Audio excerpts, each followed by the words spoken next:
There's this common saying that nice guys finish last, and I want to unpack that for you here because although that saying does have some amount of truth to it, there's a reason why there is that specific truth. There's a reason why that saying exists. Nice guys finish last, and we're going to unpack that here. The reason why nice guys finish last is it's not that the problem is being too nice. It's that there's a certain collection of mindsets and behavioral patterns that come with being a traditional nice guy. So if you're a guy who's been a stereotypical nice guy, or if you've been called that all your life, if that's something that you've experienced, in this video, we're going to unpack how you can move past being the stereotypical nice guy and you can move more into attracting women naturally on your terms, things like that. So here's where the big problem is with guys that are nice guys. The problem is they're not actually nice. Usually, if you are a nice guy, and I'm going to clarify what the word nice means in this sense. Nice guys are being nice from the context of, let me deflect the tension of what would happen if I asked for too much or came across in some way as too aggressive or too assertive. I need to appear more kind. I need to deflect tension. I need to be more likable, because if I'm more likable, women will be more attracted to me and I'll get what I want from a girl. Now there's a conflict here. There's a really big conflict here. The conflict is that a man who's impactful, actually, a man that's attractive, is a man who makes women feel something. And if you want to make women feel something, the way to do that is not to appear like you're nice or to appear likable. In fact, people that are less likable, and I don't mean likable in terms of you're a complete asshole and everyone around you actively hates you, but people who don't try to be liked are people that make more of an impact. So the kind of man that's actually attractive, the kind of man that women want to invest in, is a man who can possibly even be threatening, can possibly be intimidating. And it doesn't mean intimidating to women, of course. You want to always, respect women, treat them with honor and dignity. But the kind of guy who can make people feel something, the guy who can just be likable and who just fits in because he's afraid of what would happen if he didn't fit in and maintain the impression of, I'm nice and likable and I fly under the radar and I never rock the boat too much.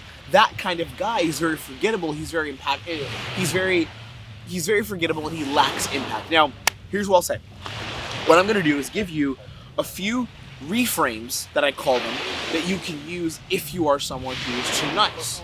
And here's what you can do. I'm going to give you 5 of these key reframes that I've personally used as someone who was a problematic nice guy growing up. I've used these reframes to change my life and to become a dick. I'm kidding, not a dick. I'm a nice person, but to be someone who is kind, not just nice, and who is attractive at the same time. So here's the first reframe I want you to understand. Know the difference between kindness and niceness. They're not the same thing. So kindness is a state of doing good and interacting with the world through good. So as an example, I'll use myself. I think I am a kind person. I will not get into it because I want to keep those things to myself. I don't like to, talk about what I do, but I regularly try to be kind to others, try to connect with others, and try to make other people's lives better or easier in some way. However, niceness is being pleasant or polite. I don't go out of my way to be pleasant. I don't go out of my way to be polite. I don't go out of my way to have the smile on my face and seem like I'm friendly and non-threatening or non-intimidating. I don't try to do that. In fact, I oftentimes have a very calm, relaxed, almost unfriendly demeanor when I go through the world, right? The way that I present myself to the world is not, let me try to be nice. That's number one. Understand kindness versus niceness. You want to be kind. You don't want to try to be nice. You want to do good, but you don't want to try to be this pleasant, soft-spoken, oh, okay, haha. I always laugh and make people feel better about talking to me because I want to be likable. Number 2, stop apologizing for shit and backing down from what you say. Stop apologizing. When I teach live programs, one of the things that I always notice is when I have a client who's overly apologetic, they're always like, oh, sorry, I shouldn't have said that. Oh, sorry, right? You want to not be the person who's apologizing for shit. And it doesn't mean you can never ever say sorry. It doesn't mean you ignore when you do something wrong. I'm not saying that, but stop over apologizing. Number 3, take social risks. And this means you have to allow yourself to be edgy in how you communicate. Allow yourself to take social risks. Even when I start conversations with girls, I'll start conversations like, who the fuck are you? Or you seem interesting. Or hey, I saw you from over there and I was like, I'm gonna meet you. I don't care if you like me or not, I just thought I'd come meet you. I'm taking social risks. I'm not just being polite. I'm not just being kind. Number 4, make decisions and stick to the decisions. This is so important. A lot of times, guys who are overly nice we're always waiting for other people to make the decisions for us. Now, what's interesting is because I was teaching live dating programs for so long, I had to learn to make decisions for groups of men, actually, where I would tell the men, hey, we're going to go here, we're going to do this thing, we're going to go to this club, we're going to this bar. And over time, I learned how to be a very strong decision maker, which contributed to me being more attractive as well. I'm able to lead.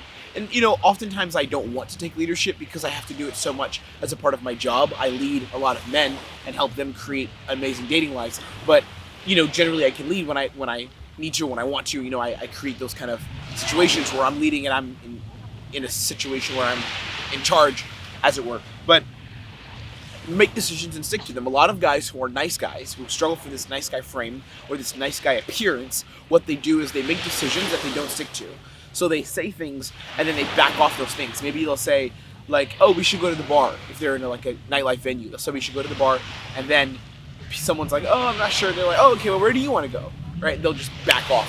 I'm not saying you can't be flexible, but if you have a pattern in your life where you're making decisions, but you're not sticking with the decisions, and you quickly back away from things and change your perspective and give up your position all the time, there's a chance that you're going to be you're probably a nice guy. One of the things we go over in our programs is leadership and telling guys actively create experiences and situations for women and stick with those experiences and do not back away from them under any condition.